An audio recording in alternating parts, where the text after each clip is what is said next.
2025 সালের এসএসসি ও সমমান পরীক্ষা বৃহস্পতিবার থেকে শুরু হয়েছে। শিক্ষা জীবনের প্রথম ধাপের এই গুরুত্বপূর্ণ পরীক্ষার ঘটেছে বেশ কিছু মর্মান্তিক ঘটনা। এদিন অনেক শিক্ষার্থীর চোখের পানিতে ভিজেছে পরীক্ষার খাতা। আসসালামু আলাইকুম দর্শক, চ্যানেল 58তে স্বাগতম। চ্যানেলটি সাবস্ক্রাইব করে আমাদের পাশে থাকার অনুরোধ করছি।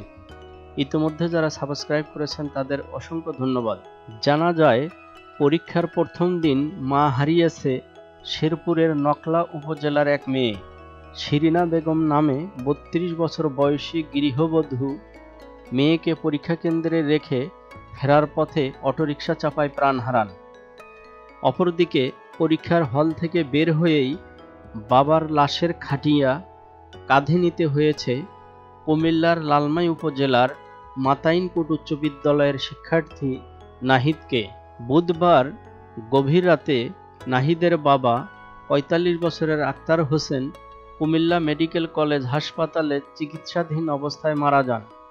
ছেলের পরীক্ষার কারণে দুপুরের পর লাশ দাফনের সিদ্ধান্ত হয়। ফলে নাহিদ চোখের পানি মুছতে মুছতে যেমন পরীক্ষা কেন্দ্রে গেছে, আবার কাঁদতে কাঁদতে এসে বাবার জানাজায় অংশ নিয়েছে।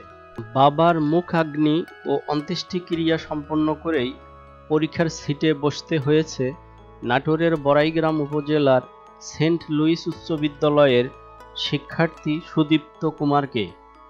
আগের দিন বুধবার সড়ক দুর্ঘটনায় গুরুতর আহত হয়ে রাজশাহী মেডিকেল কলেজের আইসিইউতে ভর্তি হন সুদীপ্তের বাবা চা দোকানদার সুনীল চন্দ্র। পরে বুধবার রাতে মারা যান তিনি। ফলে বৃহস্পতিবার সকালে বাবার সৎকার করে কাঁদতে কাঁদতে পরীক্ষার হলে যেতে হয় একমাত্র ছেলেকে। অন্যদিকে বাবার লাশ বাড়িতে রেখেই পরীক্ষা দিতে হয়েছে যশোরের আশিকুর রহমানকে। সদর উপজেলার কাশিমপুর ইউনিয়নের মাদ্রাসা ছাত্র আশিকের বাবা মাসুদ হৃদরোগে আক্রান্ত হয়ে বুধবার রাতে মারা যান। ফলে পরীক্ষা শেষ করেই বাবার জানাজায় অংশ নিতে হয় তাকে। এছাড়া পটুয়াখালীর বাউফলে মেয়েকে পরীক্ষা কেন্দ্রে নেওয়ার পথে প্রাণ হারিয়েছেন মাহবুবুর রহমান নামে এক বাবা।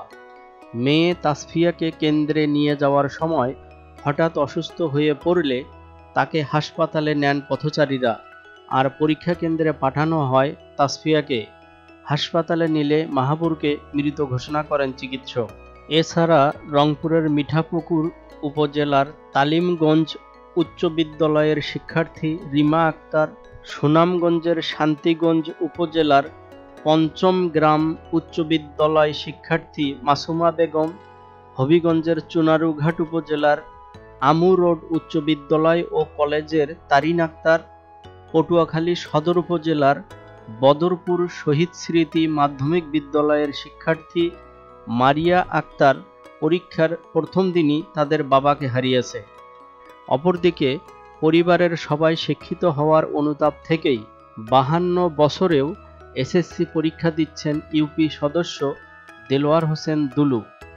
1985 সালে পঞ্চম শ্রেণী এবং 88 সালে অষ্টম শ্রেণীতে বৃত্তি পান মেধাবী দুলু।